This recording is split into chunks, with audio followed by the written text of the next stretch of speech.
সিঁদুর অপারেশনে বীর জওয়ানের সম্মান জয় করে পদক নিয়ে ফিরলেন হলদিয়ার হরে কৃষ্ণ। বাবার কাজে উদ্বুদ্ধ হয়ে বাবার দেখানো পথেই যেতে চায় ছেলে অয়ন। পূর্ব মেদিনীপুর জেলার শিল্প শহর হলদিয়া পঞ্চায়েত সমিতির অন্তর্গত দেবভোগ গ্রাম পঞ্চায়েতের বড়বাড়ি গ্রামের বাসিন্দা হরে কৃষ্ণ মাইতিকে নাগরিক সংবর্ধনা দিলেন। ভারতের সিঁদুর অপারেশন অভিযানের সঙ্গে যুক্ত ছিলেন ভারতের সেনাবাহিনীর জওয়ান। বাড়ি ফিরতেই নাগরিক সমাজের পক্ষ থেকে সংবর্ধনা দেওয়া হয়। হলদিয়া বড়বাড়ি নিজের বাড়িতে সিঁদুর অপারেশন অভিযানের সময় যুক্ত ছিলেন হরে কৃষ্ণ মাইতি, পিতা প্রয়াত প্রদীপ মাইতি। হরে কৃষ্ণ ছিলেন ইন্ডিয়ান রাডার অপারেটর। তিনি বাড়ি ফিরতেই সংবর্ধনা দেওয়া হয় নাগরিক সমাজের পক্ষ থেকে। তিনি সংবাদ মাধ্যমের মুখোমুখি হলেন। হরে কৃষ্ণ মাইতি স্ত্রী, এক ছেলে এক মেয়ে। বর্তমান 2003 সালের 18 জানুয়ারি তিনি সেনাবাহিনীতে যোগদান করেছিলেন। তিনি 15-16 বছর অতিক্রান্ত হওয়ার পর ফিরে আসতে চেয়েছিলেন, কিন্তু কাকা তপন মাইতি তিনি বুঝিয়েছিলেন সেনাবাহিনী ছেড়ে এসে কোনো লাভ হবে না। কাকার কথায় তিনি রয়ে গিয়েছিলেন। আর সম্প্রতি সিঁদুর অপারেশনের রাডার অপারেটর হিসেবে তিনি কাজ করে সিঁদুর অপারেশনের জয়মাল্য পদক নিয়ে ফিরলেন হলদিয়া বড়বাড়ি নিজের গ্রামে। এই জয়ে ছেলে মেয়ে ও পরিবারের সকল সদস্য এবং গ্রামবাসী গর্বিত। তবে ছেলে অয়ন মাইতি জানালেন, বাবা স্থলপথে থেকে যুদ্ধ করেছেন, তিনিও ভারত মায়ের সন্তান। তাই ভারতের বিদেশি শত্রুর হাত থেকে বাঁচাতে তিনি আকাশপথে অর্থাৎ এয়ারফোর্সে যোগদান করতে চান। কিন্তু মেয়ে হেনা মাইতি বর্তমানে স্কুলে পড়ে, তবে তিনি ডাক্তার হওয়ার স্বপ্ন দেখছেন। অপারেশনের শেষ যুদ্ধ 10ই মে শেষ হতেই তিনি ছুটি পেয়ে আজ বড়বাড়ি নিজের গ্রামে ফিরলেন। জয়মাল্য পরিয়ে দিলেন তাদের পরিবারের সহ ওই এলাকার মানুষজন। নাগরিক সমাজের পক্ষ থেকে তাকে আজ সংবর্ধিত করা হয়। সংবাদ মাধ্যমে দাঁড়িয়ে সিঁদুর অপারেশনের ইতিহাস বলতে বলতে কান্নায় ভেঙে পড়লেন তিনি, কিন্তু গর্ব অনুভব করলেন। তিনি বললেন, যারা বর্ডারে আমাদের মতো জওয়ানরা রয়েছেন বলেই ভারতবাসী আজ নিরাপদে রয়েছেন। তবে আমি যখন যুদ্ধে যাই আমি একটাই ভেবেছিলাম যে আমার পরিবারকে বাঁচাতে হবে, ভারত মায়ের সন্তানদের বাঁচাতে হবে, আর সেজন্যই এই যুদ্ধে আমাকে জয় লাভ করতেই হবে। তিনি যখন যুদ্ধে রয়েছেন তাদের মাথার উপর থেকে 7ই মে পাকিস্তানের হাজার হাজার ড্রোন উড়ে আসছিল। সেই সময় কিন্তু যদি একটি বোম ওদের ওইখানে পড়তো, একসঙ্গে 45 জন ক্যাডার শহীদ হতেন। সেই সময় যে অনুভূতির কথা বলতে বলতে কেঁদে ফেললেন। তিনি বললেন, আমি পুনর্জন্ম পেয়েছি, আমার সকল আর্মি আমরা আজ গর্বিত, সম্মানিত। তপন মাইতি ভাইপোর এই জয়ের উল্লাসে কান্নায় ভেঙে পড়লেন। তবে তিনি জানালেন, এ কান্না ভাইপোকে উৎসাহিত করার জন্য, এ কান্না জয়ের কান্না। তবে স্ত্রী সুস্মিতা মাইতি বলেন, যুদ্ধের আগেও পরে ফোন করতাম, আর যুদ্ধের সময় আমরা প্রত্যেকটা দিন টিভির দিকে তাকিয়ে থাকতাম। আমার একটাই প্রার্থনা ছিল, সকলেই ভালোভাবে ফিরে আসুক এই যুদ্ধকে জয় করে। স্বামীর এই কৃতিত্বে তিনিও গর্বিত বোধ করলেন।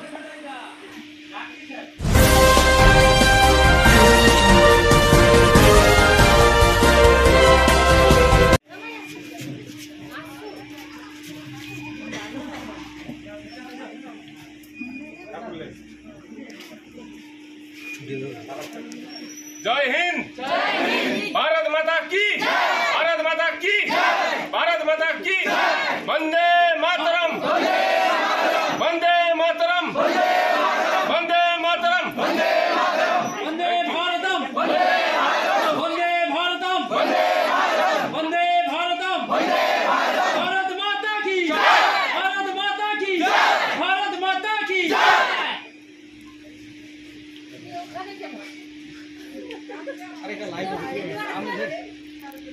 জড়িয়ে ধরো।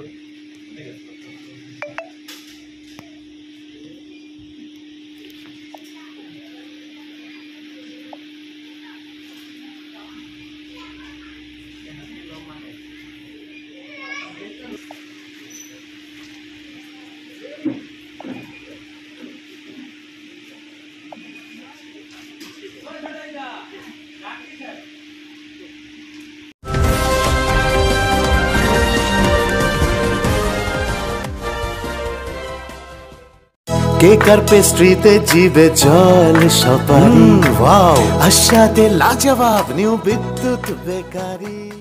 রাজলক্ষ্মী জুয়েলারি ওয়ার্কস, রাজলক্ষ্মীর মধুদার মধুর মতো ব্যবহার। দুর্গা চক, বাসন্তী ভবন, দুর্গা মন্দিরের পাশে, সুপার মার্কেটের বিপরীতে, হলদিয়া। স্মারক সম্মান যদিও আমার ঘরের বড়দার ছেলে ভাইপো হয়, এই বর্তমান ভারত পাকিস্তান যুদ্ধে অপারেশন সিঁদুরে সক্রিয়ভাবে অংশ করার জন্য আমি দিচ্ছি না, আমাদের এলাকার নাগরিক সমাজ আজকে তারাই বীর জওয়ান স্মারক সম্মান দেওয়ার ব্যবস্থা করেছেন। সেজন্য আমি খুব গর্বিত। আমার ভাইপো অপারেশনে থাকার জন্য, আমি সিঁদুর অপারেশনে থাকার জন্য আমি খুব গর্বিত। তথা এলাকাবাসী গর্বের সহিত, তারা আনন্দের সহিত আজকে সেই বীর জওয়ান স্মারক সম্মানের আহ্বান ব্যবস্থা করেছে যেই সম্পূর্ণ। সময় যুদ্ধ হচ্ছিল সিঁদুর অপারেশন, আপনারই ভাইপো ভাইপো, ছিল। হুম। এখন কি মনে হয়েছিল? তখন সত্যি কথা বলতে আমি যে কত কেঁদেছি সে কথা বলার নয়।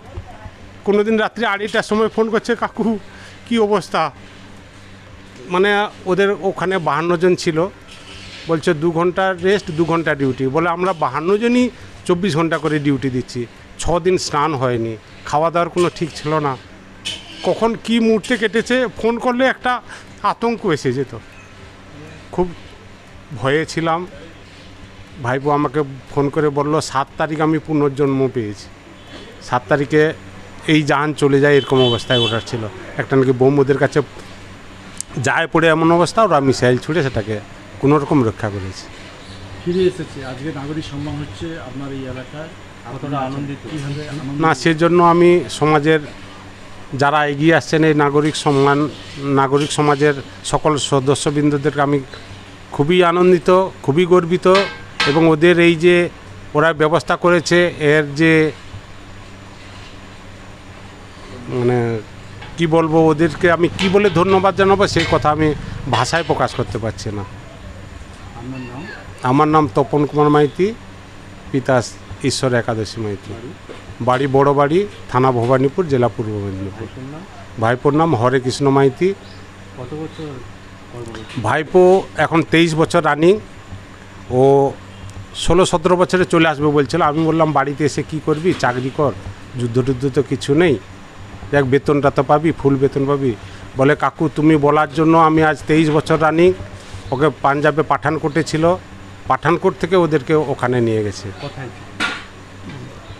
একদম ওই যে পাকিস্তানের যে অধিকৃত অঞ্চলে পোস্টিংটা হয়েছিল, আমি ঠিক জায়গাটার নাম বলতে পারলাম না। যে চাকরি করার কি স্বাদ, সেটা আমি যুদ্ধে আমার সেটা আশাটা পূর্ণ হলো। আমি যখন যুদ্ধে ছিল কেমন মনে হয়? এক তো দেশের জন্য ও করছে, সেটাতে খুবই আনন্দ। আর একটা খুবই কষ্ট ছিল, কেন ও ওখানে ওই ওই অবস্থাতে আছে, সেটা মানে নিজের মধ্যে যে কতটা কষ্ট ছিল সেটা কাউকে মানে বোঝানোর না, এতটাই কষ্ট ছিল ওখানে। যখন যুদ্ধ শুরু হয়েছিল এখন স্বামী বড় গেছে, এখন কতটা আতঙ্কের দিন কাটে? আতঙ্ক তো খুবই, কারণ এক তো আমার কাছে কেউ নেই, আমি দুটো বাচ্চা নিয়ে সেখানে ছিলাম, মানে খুবই মানে আতঙ্কের মধ্যে খুবই গেছে। আর যেদিন শুরু হয়েছিল ও প্রথম আমাকে কিন্তু জানিয়েছিল যে আজ থেকে শুরু হবে এটা। আর মানে ওই ওই পজিশনে যে মানে সে আমি কেন, আর অন্য অন্য যারা আছে তাদেরও এই একই অবস্থায় মানে দিন কেটেছে, খুবই কষ্টকর, খুবই মানে ওখানের ওই পরিস্থিতি কেউ কাউকে বোঝানোর না এটা। আমি কত দূরে? হুম? আমি ছিলেন কোথায়? আমি টাউনশিপে ছিলাম। মানে যেখান থেকে যুদ্ধ হতো সেই দূরত্বটা কত? না না না, এইখান হ্যাঁ, এখানেই আমি। আজকে ফিরে যুদ্ধ শুরু, হুম। সেই সময় বর্ডারে মানে কখন খবর দিল? যেদিন যুদ্ধ শুরু হয়েছিল সেদিন আমাকে 10টার সময় কিন্তু জানিয়েছে, আর শুরু হয়েছিল কিন্তু 1টাতে, রাত 1টায়। আর আমাকে 10টার সময় জানিয়েছে যে আজ এই সময় শুরু হবে এটা। কোন জায়গাটায় ডিউটি করতে চলেছিল? ওটা ওই পেহেলগাঁওয়ের কাছাকাছি, উম, কোনো একটা জায়গা, ওটা ঠিক আমার জায়গাটার নাম ঠিক এই মুহূর্তে মনে নেই, কিন্তু পেহেলগাঁওয়ের কাছাকাছি জায়গা। উনি ফিরে এসেছেন, উনি কখন কখন ফোন করে জানাতেন কেমন আছে, কি অবস্থা রয়েছে, ফোন করে জানাতেন? হ্যাঁ, একদম ফোন করে আমাকে জানিয়েছে যে কোন পজিশনে আছে, সিক্রেট ভাবে। তবে ওই অ্যাকচুয়ালি ওর কাছে যে নাম্বারটা ছিল সেটাতে না, আর একটা অন্য একটা নাম্বারে, সেটাতে আমাকে জানিয়েছে এভাবে। প্রত্যেকটা রাত প্রত্যেকটা মুহূর্ত কেমন করে যাবে? মানে সেটা কাউকে বলে বোঝানো যাবে না, এমনই মানে সেই সিচুয়েশনটাকে এতটাই কষ্টকর ছিল সেটা। বেশিরভাগ সেই সময় মানে কাজের সঙ্গে যোগাযোগ বা না টিভি দেখে বসে থাকতেন? টিভি, সব থেকে আমার ছেলে এনি টাইম টিভি দেখেছে, টিভি চালিয়ে রেখেছে, এনি টাইম নিউজ চালিয়ে বসে আছে। সে যেদিন শুরু হয়েছিল সেদিন রাত্রি তখন 2:45, তখন আমার ছেলে উঠে টিভি চালিয়েছে প্রথম। তখন থেকে মানে সেদিন থেকে শুরু, মানে এনি টাইম খবর দেখেছে ও। শুধু ও নয়, আমিও সঙ্গে ছিলাম, কিন্তু ও বেশিরভাগটা দেখেছে নিউজটা। আর ফিরে এসেছে, কেমন লাগছে? মানে খুবই আনন্দের, খুব আনন্দের। আজকে মানে নাগরিক এই এলাকার মানুষজন সম্মানিত করছে, আমি কতটা গর্বিত করছি। এই গর্ব যেটা, সেটা মানে মানে মুখ থেকে বলে বোঝানো যাবে না যে কতটা গর্ব। যে আমার কেন, ওর মার কেন, আমার, ওর বোনেদের সবার গর্ব, ওর কাকু কাকিমা, ওর যত আত্মীয় স্বজন, দেশের জন্য সবারই গর্ব। যখন যুদ্ধ শুরু হয়েছিল তখন কোনোভাবে মনে হয়েছিল যে ডিউটিতে না পাঠালে বা এই? না, এটা কখনো মনে হয়নি আমার, কখনো মনে হয়নি। আমার নাম সুস্মিতা মাইতি। হরে কৃষ্ণ মাইতি। কেমন লাগতো সেই মুহূর্তে? আমার মনে হচ্ছিল যে, আমার খুবই প্রাউড মনে হচ্ছিল যে আমার বাবা গিয়েছে আর লড়ছে ওখানে। আর আমার মনে হচ্ছিল আমার ইন্ডিয়ায় জিতবে, বাবা জিতবে। যারা গিয়েছিল সেখানে আমার মনে হচ্ছিল যারা ফিরে আসুক, সবার বাবা, আমার বাবার মতন সবাই ফিরে আসুক। আমি চাই না যে আমার বাবা ফিরে আসছে, অন্য কেউ না ফিরে আসুক, আমি চাই সবাই ফিরে। স্কুলে গেলে সহপাঠীরা জিজ্ঞাসা করে, হ্যাঁ, সবাই জিজ্ঞাসা করে যে তোর বাবা কেমন আছে। আমি বলি ঠিক আছে। যারা আর্মিদের বাচ্চাগুলো ছিল তারা আমার কাছ থেকে জিজ্ঞাসা করছে যে তোর বাবা কেমন আছে, কি করছে। আমিও বলছি যে তোমার বাবা যেন ভালো থাকুক, ভালো যুদ্ধে লড়ুক, যেখানে আছে সেখানে ঠিক মতন থাকুক। যখন যুদ্ধ হতো তখন তুমি কি করতে? তখন আমার মনে ভয় ছিল কি বাবার কিছু না হয়ে যায়, সেটা। তখন কি টিভি দেখে বুঝতে? হ্যাঁ, দেখতাম। 1 ঘন্টা 2 ঘন্টা। হ্যাঁ, 12টা 12:30 ওই দিকেই জেগে থাকতাম। মনে হচ্ছিল যে কি হলো। বাবা, যখন আমি ঘুমিয়ে যেতাম, মা নালে দাদা আমাকে সবসময় বলতো ডক্টর। 6 কেবিআরসি হল।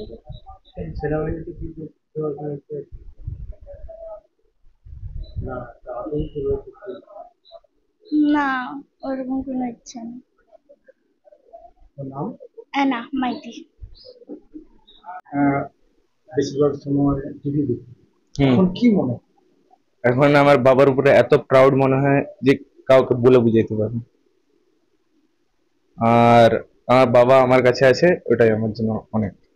এখন ফিরে এসেছে, কেমন লাগছে? অনেক আনন্দ, বাবাকে দেখে এত খুশি হয় কি বলবো। পরবর্তী ক্ষেত্রে কি নিয়ে পড়াশোনা? আমি এয়ারফোর্স জয়েন করতে চাই। মানে সেনাবাহিনীতে? মানে বাবার প্রতি অনুপ্রাণিত হয়ে সেনাবাহিনীতে যাচ্ছেন? না, আমার ছোটবেলা থেকেই স্বপ্ন ছিল এয়ারফোর্স, ইন্ডিয়ান এয়ারফোর্স। জীবনে অনেক ঝুঁকি আছে, তোমার কি এই জায়গাটাই বেছে নিল? কারণ আমি তো দেখেছি অনেক ফাইটার প্লেন, ওই জন্য আমার ফেভারিট। এটা খুব ভালো লাগে না এই যে সেনাবাহিনীতে যুক্ত হওয়া? ভালো লাগছে, ভালো লাগবে? আমার ভালো লাগছে, আমার বাবাকে দেখে আমি শিখেছি। অয়ন মাইতি। হরে কৃষ্ণ মাইতি।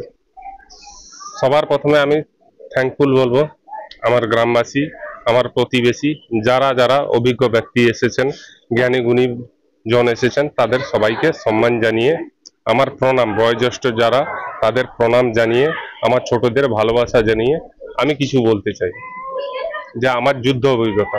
আমি 2003 সালের 18 জানুয়ারি ইন্ডিয়ান আর্মিতে অংশগ্রহণ করি। তারপর এইভাবে কেটে যায়, দিন দিন কেটে যায়। একটা আর্মিদের উপর হয় যে তাদের একটা যুদ্ধ লড়াই বা ওটায় সহযোগিতা করেন, যেটা আমি আমার সময় মতো পেয়েছি। 23 সালে এই যে আপনার পেহেলগাঁও যে অ্যাটাক হওয়ার পর আমাদের ডিপ্লাই করার পর আমাদেরকে ওখানে ডিপ্লাই হতে হয়। তারপর আমরা ওখানে ডিপ্লাই হওয়ার পর 1 তারিখে আমাদের বলে ওখানে যেতে হয়। ওখানে ডিপ্লাই করার পর তারপর 7 তারিখে যে অপারেশনটা হয়েছিল, তারপর যে কারবাইটা হয়েছিল, সেটা আপনাদের এখানে আমি বলতে পারবো না, এটা বলা উচিত নয়, এটা কনফিডেন্সিয়াল। তো সেই হিসাবে আমার কাকু শ্রীমান তপন কুমার মাইতি কাকুকে বলি, আমার ওয়াইফ সুস্মিতাকে বলি, সেই হিসাবে কারবাই হয়েছে, উচিত শিক্ষা দেওয়া হয়েছে পাকিস্তানদের। তো সেই হিসাবে কারবাই করার পর তারপর আমাকে ছুটি দেওয়া হয়। ছুটি আমি 7 মাস ছুটি কাটি নাই, 7 মাস পরে এই আমি বাড়ি এলাম। এটুকু বললাম, এরপরে অবশিষ্ট আমি আপনাদের পরে বলব। বিষয়টা কি, যখন আমি যুদ্ধে ছিলাম তখন পরিবারের কথা কেমন মনে হতো? পরিবারের কথা বলতে হলে আমার কাকুর সঙ্গে আমার ছোট কাকু শ্রীমান তপন কুমার মাইতি, কাকু এইদিকে আসবে, তপন কুমার মাইতি মহাশয়ের সঙ্গে আমার কথা হয়েছিল। আমি বলেছিলাম কাকু আমি যাচ্ছি, বলে তুই হ্যাঁ যাচ্ছিস, এইরকম যেমন কথা হয়। হ্যাঁ কাকু যাচ্ছি। আজ 23 বছর অপেক্ষার পর আমার এই সৌভাগ্য হয়েছে যে আমি যাচ্ছি আর লড়তে যাচ্ছি। যে ওখানে পারবি? কাকু বললো যে কাকুর কাছ থেকেও আমি মানে সবল পেয়েছি। তা কাকু বললো ঠিক আছে, কাকুও খুশি হয়েছে। তারপরে ওখানে যাওয়ার পর 1 তারিখ রাত 1টার সময় ডিপ্লাই হয়। আমি তখনও কাকুকে ফোন করেছিলাম, আমার কাকু এখানে 1 মিনিট থোড়া এখানে একটু যদি দেখান। আমার কাকুকে বলেছিলাম 1 তারিখে আমাদের ডিপ্লয়মেন্ট দেয়, ওখানে চলে গেলাম। এর আগে 27 তারিখে ডিপ্লয়মেন্ট দিয়েছিল, 27 তারিখে গিয়েছিলাম আমরা।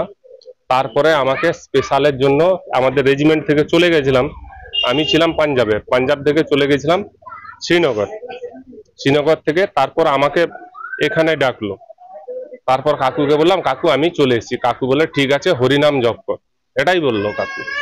তো ঠিক আছে। তারপর এখানে আসার পর ঠিক 1 তারিখ রাত্রি 1:30টার সময় আমাদের ফোন করলো যে তোমাদের ওখানে যেতে হবে, যে ডিপ্লয়মেন্ট হয়ে গেছে, যেতে হবে। তখন আমরা গেলাম, পুরা ডিপ্লয়মেন্ট হলো। হওয়ার পর সেখানে যে কিছু কারবাই হয়েছিল সেগুলো আমি আমার কাকুকে বলেছি, এটা একটু কনফিডেন্সিয়াল, বলা ঠিক নয়। তারপর ওখানে গিয়ে আমি আমার ওয়াইফকে বলেছি। আর যেদিন অ্যাকশনটা হয় ডেটটা আমি বলবো না, এখন বলতে পারলাম না। তো আমার কাকুকেও আমার বলেছি আর আমার ওয়াইফকেও বলেছি যে আজ দেখো কাল সকালে খবরে বুঝতে পারে। তারপর ওইভাবে অ্যাকশন হয়। সেই সময় বাড়ির বা পরিবারের কথা কেমন মনে লাগে, বিশেষ করে ছেলে এবং মেয়ের কথা? ছেলে আর মেয়ের কথা আর আমার পরিবারের কথা, মানে সত্যি কথা বলতে গিয়ে ভারত মাতার জন্য আমি যে গিয়েছিলাম, যে আমি যে এই যে 23 বছর চাকরি করার পর এই যে মা বাবা কাকু কাকিমা আর আমাদের পরিবারের যে মুখ উজ্জ্বল করতে রেখে পেরেছি, সেটাই আমার কাছে বড় কথা। আমার কাকুর হয়তো চোখে জল এসে গেছে, আমার কাকু জানে। একটু দেখান প্লিজ, রিকোয়েস্ট করছি। কাকু বলেছিল আমি 15 বছর যে টিআরএস নেওয়া যায় সেখানে কাকু জোর করে আপনাকে পাঠিয়েছিল। কাকুকে শুধু এইটুকু বলছিলাম, আমারও এখন কান্না এসে যাচ্ছে। কাকু বলছে যুদ্ধে যাচ্ছে, তখন আমিও একটু মন ভেঙে গেছিল। তারপর আমি কাকুকে বললাম কাকু আজ যখন ভর্তি হয়েছিলাম 2003 সালে, আমার কাকু আমাকে ছাড়তে গেছিল।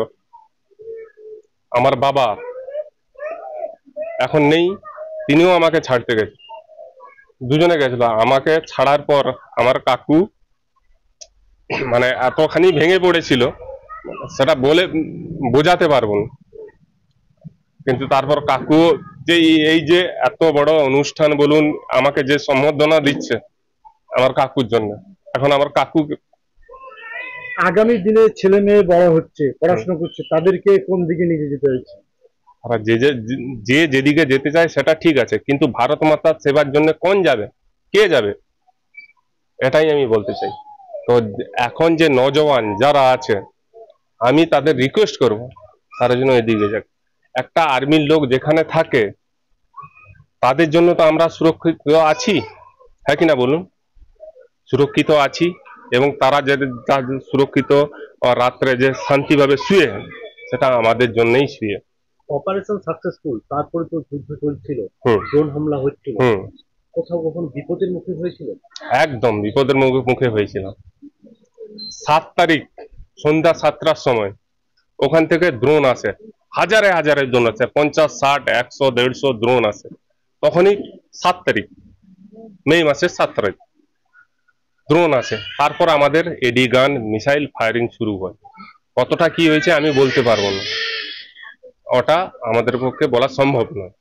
ওই ড্রোনগুলোকে নিষ্ক্রিয় করার ক্ষেত্রে বা অনেকটা তো বিপদের ঝুঁকি ছিল, তখন কি বিপদটা আপনাকেও একটা কথা বলি, যে যখন আপনার উপর থেকে যখন দ্রোণ বা কেউ যখন বোম বাড়ি করবে কেমন ফিলিং হয়, সেই হিসাবে ওটা খুব ভয়াবহ ব্যাপার। আর সব থেকে একটা মানে ভয়াবহ, আর বলুন আর যাই বলুন, সেদিন আমি এতটাই হয়েছিলাম, 10 তারিখ সকাল 5টা, 10 তারিখ 10 মে 2025 সকাল 5টা একটা পাকিস্তানের ফাইটার এলো J-17 और F-16 আসার পর আমি দেখছি, আমি রেডার কন্ট্রোল অপারেটর और কন্ট্রোল সেন্টার মে থাকি। তো ওখান থেকে একটা ড্রোন আসলো, আমি একদম প্রপার এতে দেখতে থাকি। এই স্ক্রিনটা দেখুন, এখানে এই স্ক্রিনটা, এখানেই আমি অপারেটর। তো আসলো, আমরা দেখতে থাকি, একদম আমাদের মাথার উপর থেকে চলে গেল। চলে যাওয়ার পর মানে তখন যে কি হয়েছিল তার পরক্ষণেই আমি আমার কাকুকে, আমার ওয়াইফকে আমি ওইটা বললাম যে কাকু আজ ভগবানের ইচ্ছায় বেঁচে গেলাম। যে আমি তখন ভাবছিলাম যে এখানে বোম না ফেলায়, ওখানে বোম যদি ফেলাতো তাহলে আমরা সব শেষ হয়ে যেত। কতজন ছিলেন একসঙ্গে? একসঙ্গে আমরা 45 জন ছিলাম।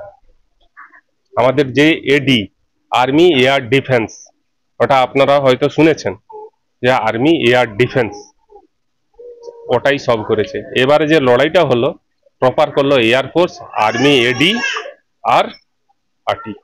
আমি আমার কাকুকে সবকিছু দেখিয়েছি, সবকিছু জানে আমার কাকু, আর আমার ওয়াইফ সবকিছু জানে। একদম ইন অ্যাকশন। আমি এতখানি সৌভাগ্য, আমাদের ফৌজে 11,40,000 ফৌজ থাকে, তার মধ্যে আমি সৌভাগ্য যে 80,000 ফৌজ যে ওখানে গিয়েছিল, যে এডি আর্মি এয়ার ডিফেন্স, আপনারা সবাই নিউজে শুনেছেন, এই 80,000 ফৌজের মধ্যে আমি একজন। হ্যান্ড ছিল আপনার L-70 গান, মিসাইল অগ্নি, ত্রিশূল আর আকাশ মিসাইল আমাদের কাছে। একদম এটা পুরো এয়ার ডিফেন্স, তো এয়ার থেকে এয়ার টু অ্যাটাক হয়েছিল, তার জন্য ওগুলো তো এয়ার টু অ্যাটাক। ওখানে S-400 যে মিসাইল ছিল, সেটা আপনারা হয়তো শুনেছেন টিভিতে, যেগুলো মিসাইলগুলো এসছিল সেগুলোকে বাই এয়ারই ডিস্ট্রয় হয়েছে। রেডার আর missile, air defence, only air defence, air defence. নতুন প্রজন্মকে কি বার্তা দেবেন? এই রাশিয়া থেকে যে সুদর্শন যেটা এসছে, ওটার কাজ কি? S-400 ও যে মিসাইল গুলো আসছে, মানে আমাদের বিরোধী যে রাষ্ট্র বা দেশ, ওগুলো যে আসছে, ওগুলো আকাশ এয়ার টু এয়ার ডিস্ট্রয়। নতুন প্রজন্মকে কি বার্তা দেবেন? আমি সবাইকে বলতে চাই, সবাই এগ্রেসিভ হোক, সবাই এগিয়ে যাক, বাস এটুকুই বলতে। যখন থামলো বা ঘোষণা হলো, মিডিলে তো ঘোষণা হয়েছিল যে যুদ্ধ বিরতি, তারপরেও ড্রোন উঠছিল, তখন কি মনে হয়েছিল? ড্রোন উঠছিল, সমঝোতা হয়ে গেছিল, তারপর প্রথম যে ড্রোন গুলো আসছিল সেটা সার্ভেলেন্স ড্রোন, ওটা একটু বলতে চাই। সার্ভেলেন্স ড্রোন মানে ওটা ফটো থেকে মানে পিকচার ক্যাপচার করে ওদিকে পাঠানো, আর তারপরে যে ইউএভি আনম্যান্ড এয়ার ভেহিকল, ওগুলো বোমবারি আর ফাইটার জেট মিসাইল, ওগুলো তো আমি বললাম। তারপরে যুদ্ধ শেষ হলো? হ্যাঁ, না যুদ্ধ শেষ হওয়ার পর তারপরেই তো আমি ছুটি এলাম। আমি 7 মাস পরে ছুটি এলাম। আমার ফার্স্ট প্রায়োরিটি ছিল ওখান থেকে ক্লোজ। আমি জম্মু যে এয়ারবেস ছিল, ওই এয়ারবেসে আমার প্রোটেকশন দেওয়ার কাজ ছিল। এয়ারবেস ওখানে, সেগুলো আমি দেখাতে পারবো না, আপনাদের পার্সোনাল দেখাতে পারবো, বাট ওখানে দেখাতে পারবো না। ওটা আমার কাকুর কাছে আমি সব কিছু পাঠিয়েছি, ওটাতে সম্বন্ধে বেশি কিছু বললাম না, যে ওটা আমাদের প্রোটেকশন দেওয়ার কাজ ছিল। ওটাই এয়ারবেস, যে air two air, air means air defence মানে কি বুঝেন আপনারা, সেটাও আমি একটু বলতে চাই। যে এয়ার মানে এয়ার থেকে যে হামলাগুলো হবে সেগুলোকে প্রোটেকশন দেওয়ার কাজ আমাদের। ওগুলো ফাইটার হতে পারে, ড্রোন থেকে বোমবারি হতে পারে, ইওবে আনম্যান্ড এয়ার ভেহিকেল হতে পারে, ওগুলোকে ডিস্ট্রয় করার কাজ ছিল আমাদের। তো ওই হিসাবে আমাদের এগুলো ডিপ্লয়মেন্ট ছিল।